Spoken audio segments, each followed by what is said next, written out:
তো দুইটা বিষয়ে আসলে কথা বলেছি। একটা বিষয়ে কথা বলেছি হচ্ছে যে আপনারা জানেন যে ৭০ অনুচ্ছেদ ফ্লোর ক্রসিং নিয়ে অনেক আলোচনা হচ্ছে।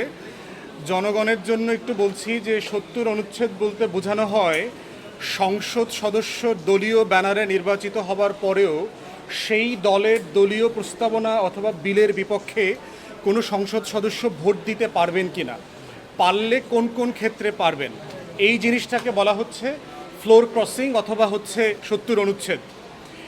আমরা শুরু থেকেই বলেছি যে এবি পার্টি দুইটা বিষয়ে সংসদ সদস্যদের দলীয় পজিশনের বিপক্ষে ভোট দেবার অধিকার থাকা উচিত না। তার ভিতরে একটা হচ্ছে আস্থা ভোট, নো কনফিডেন্স ভোট, যেটার মাধ্যমে আপনার নির্বাচিত সরকারের পতন হইতে পারে।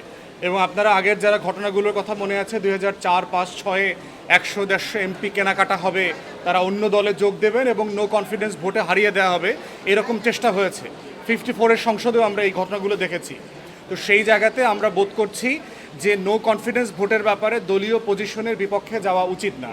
আর দ্বিতীয়ত হচ্ছে আপনার মানি বিল, অর্থ বিল যেটাকে বলা হয়, অর্থ বিল হচ্ছে মোটা দাগে হইল বাজেট এবং অর্থ সংক্রান্ত যে সকল বিলগুলো আসে, ধরেন আপনি ভ্যাটের বাড়াবেন কিনা, পার্সেন্টেজ বাড়াবেন কিনা, রেভিনিউ কালেকশন কিভাবে করবেন না করবেন এই সংক্রান্ত, কাস্টমস, এক্সাইজ, এই রিলেটেড যত বিলগুলো আছে সেগুলোর ব্যাপারেও দলীয় পজিশনের বিপক্ষে সদস্যরা ভোট দিতে পারবেন না। কারণ হচ্ছে এটা হচ্ছে আমাদের রাষ্ট্রের ক্যালেন্ডারের সবচেয়ে গুরুত্বপূর্ণ জায়গা, যেই জায়গাটা যদি হেরফের হয় তাহলে সরকার দায়িত্ব পালন করতে পারবে না, স্টেট গভর্ন করতে পারবে না।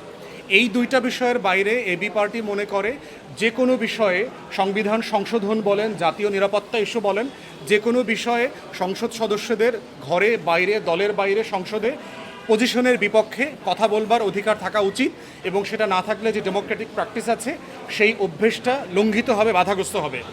দ্বিতীয়ত হচ্ছে নারীদের সংসদে প্রতিনিধিত্ব নিয়ে আমার কলিগ ব্যারিস্টার সানি কথা বলেছে। আমি ব্যারিস্টার সানিকে বলছি ওটা বলবার জন্য।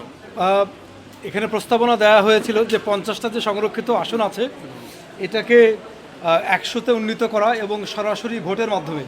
এবি পার্টি মনে করে যে 100টাতে সংরক্ষিত আসন উন্নীত করা যেতে পারে, তবে সেটা শুধুমাত্র নারীদের নয়, বাট নারীদেরকে অগ্রাধিকার দেওয়ার ভিত্তিতে বিভিন্ন সমাজে বিভিন্ন পেশাজীবী এবং দেশের যারা অবহেলিত এবং পিছিয়ে পড়া সম্প্রদায় আছে, জনগোষ্ঠী আছে, তাদেরকে অগ্রাধিকার দিয়ে এটা শূন্যতা পূরণ করা যেতে পারে।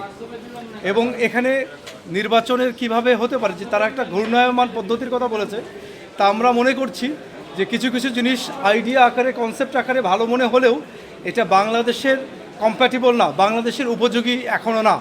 এই জন্য আমরা বলেছি যে ঘূর্ণায়মান পদ্ধতি জন্য আমরা এখনও বাংলাদেশে রাজনৈতিক পরিবেশ এখনও ওইভাবে প্রস্তুত নয় বলে আমরা মত দিয়েছি।